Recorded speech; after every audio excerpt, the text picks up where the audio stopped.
पंजाब के पटियाला शहर में, यहाँ के पॉश इलाका, उसमें एक ही परिवार के 4 लोगों ने सामूहिक आत्महत्या करने का प्रयास किया, जिसमें पिता और पुत्री जी वो तो तुरंत ख़त्म हो गए, लेकिन माँ और बेटा अभी भी अस्पताल में ज़िंदगी की जंग से लड़ रहा है। ये रोंगटे खड़े कर देने वाली घटना पटियाला के ऑफिसर कॉलोनी की है। जी हाँ, इन चारों ने जूस में जहर मिलाकर सेवन किया। अब सवाल ये उठता है कि इतने पॉश इलाके में रहने के बाद अफसर ग्रेड आदमी के घर में इतना क्या तनाव होता है कि ये लोग सामूहिक आत्महत्या करने के लिए मजबूर हो जाते हैं।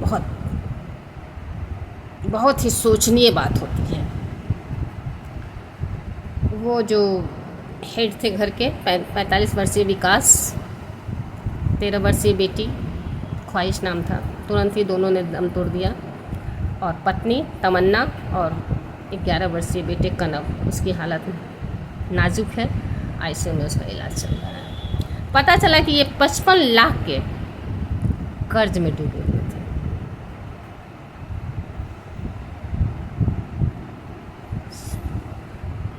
$55 लाख के ये कर्ज में डूबे थे।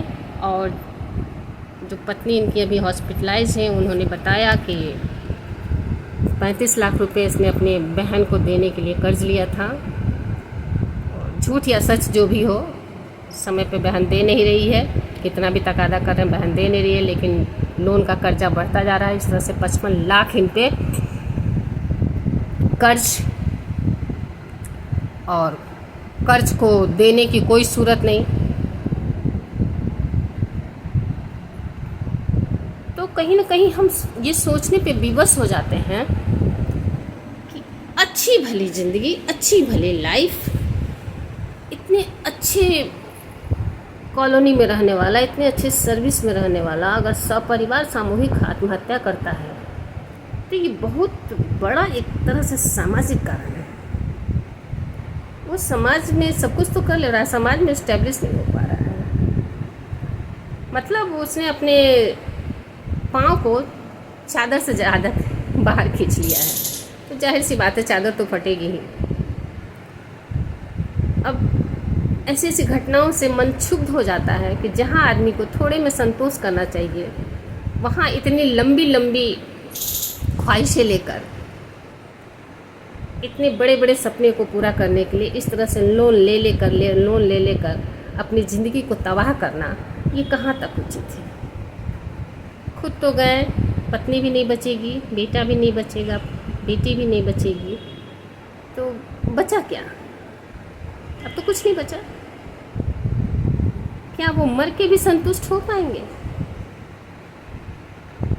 आज व्यक्ति इतना कमज़ोर कैसे हो गया है? जिंदा रहते तो शायद लोन चुकता भी कर देते, लेकिन इस तरह के कांड दिनों दिन बढ़ते जा रहे हैं। और व्यक्ति आज का शारीरिक तौर पे तो सक्षम दिखता है, लेकिन मानसिक तौर पे बिल्कुल टूटा हुआ है। यानी वो स्टैंड नहीं ले पा रहा है, और इस तरह की घटना को सब परिवार मिलकर, ये कहते हैं सामूहिक नाश, क्या कहूँ। इसलिए थोड़े में ही हो, कम में ही गुजारा कर लेना चाहिए। ज़्यादा पाँव पसारने की ज़रूरत नहीं है। बहुत लंबे लंबे ख्वाब, बहुत ऊंचे ऊंचे सपने नहीं सजाने चाहिए। जो ज़िंदगी मिली है, जिन बाल बच्चों के साथ मिली, एक बेटा एक बेटी था, एक पत्नी थी, बड़े आराम से ज़िंदगी कट सकती थी, लेकिन नहीं कटी। अब क्या कहेंगे? गरीब तो गरीब, अमीरों का ये हाल है। ऐसी घटनाएं पढ़कर मन बहुत क्षुब्ध हो जाता है। आप क्या कहेंगे? जवाब के इंतज़ार में हूँ।